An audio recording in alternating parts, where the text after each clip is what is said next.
Mardi 12 mai, mystère douloureux, aujourd'hui le portement de la croix. Sur le chemin du calvaire, un seul homme, Simon de Cyrène, aide un autre homme, Jésus. Au début, c'est par devoir, car cela lui est imposé par les soldats romains qui voyaient le condamné ployé sous le poids de la croix.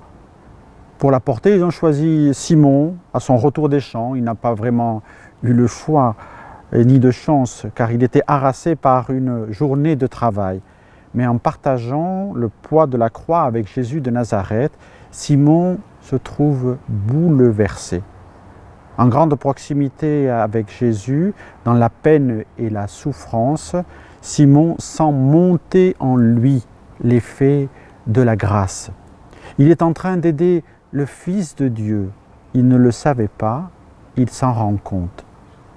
Dans une moindre mesure, mais avec une même disposition, c'est ce que nous accomplissons envers les malades, les prisonniers, les étrangers, les affamés. C'est à Jésus lui-même que nous le faisons si nous suivons l'enseignement de Jésus. Avec la foi d'Abraham et de Moïse, tu as vécu parmi ton peuple en Israël. Cœur libéré pour accueillir l'Emmanuel, tu étais prête à croire au Dieu de l'impossible. Bienheureuse toi qui as cru à l'appel de ton Seigneur, tu reçois le Verbe attendu, sa lumière envahit ton cœur. Avec la foi de l'épouse qui jubile, tu fais jaillir le chant nouveau, Magnificat. Élisabeth et son enfant vibrent de joie. Il est venu le temps promis de l'Évangile. Avec la foi d'une mère dans l'épreuve, tu es debout près de ton fils au Golgotha. L'apôtre Jean devient le fils que tu reçois, et comme lui nous te prenons dans nos demeures. Avec ta foi en Jésus, vainqueur de Pâques, tu oses croire à la puissance de la vie. L'Esprit descend sur les disciples réunis. Tu les soutiens par ta prière et par ta flamme. Bienheureuse toi qui as cru à l'appel de ton Seigneur, tu reçois le Verbe attendu, sa lumière envahit ton cœur. L'ami de tous les jours. Avez-vous un crucifix et comment vous comportez-vous à son égard? Quittez-le le moins possible. Mettez-le sur votre table quand vous écrivez, sur vos genoux quand vous travaillez, afin de le regarder de temps en temps, et quand vous vous endormez, laissez-le entre vos mains. Certes, rien n'est plus sanctifiant que la communion fréquente et l'adoration du Saint-Sacrement.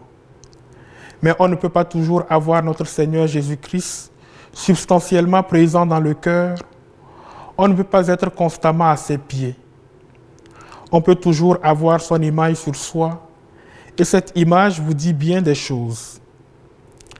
Si le matin, en vous levant, vous baisez votre crucifix avec amour et vous promettez à notre Seigneur Jésus-Christ de porter votre croix tout le long du jour, si pendant votre méditation, vous tenez la croix entre vos mains et vous vous proposez de vous immoler sur l'autel du sacrifice de Jésus-Christ, si, pour réveiller votre ferveur, vous portez de temps en temps la main sur votre crucifix, si vous le serrez fortement dans les moments d'angoisse, de peine, de lutte, de tentation, il m'apparaît bien difficile que votre crucifix ne devienne pas pour vous un ami, un confident. Lettre du Père Emmanuel d'Alzon.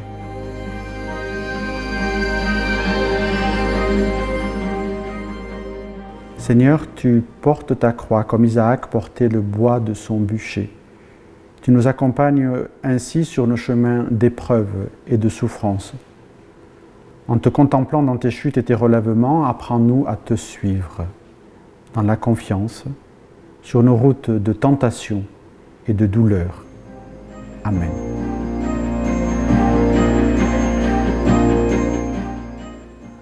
Quand la croix pèse sur nos épaules, nous voulons croire que Dieu, qui est fidèle, ne permet pas que nous soyons tentés au-delà de nos forces. Marie, notre Mère, quand nous souffrons ou voyons souffrir ceux que nous aimons, que ta compassion fortifie nos cœurs. Quand nos familles sont déchirées et que nous sentons impuissants à alléger les fardeaux de ceux que nous aimons, Marie, notre Mère, aide-nous à accueillir et donner le pardon, à apaiser les conflits dans l'espérance de la réconciliation. Quand nos communautés sont atteintes par le mal, la jalousie ou l'hypocrisie, nous restons appelés à vivre dans la vérité et à en témoigner. Marie, notre Mère, obtiens-nous la conversion du cœur sans laquelle nous ne pouvons servir la transformation du monde.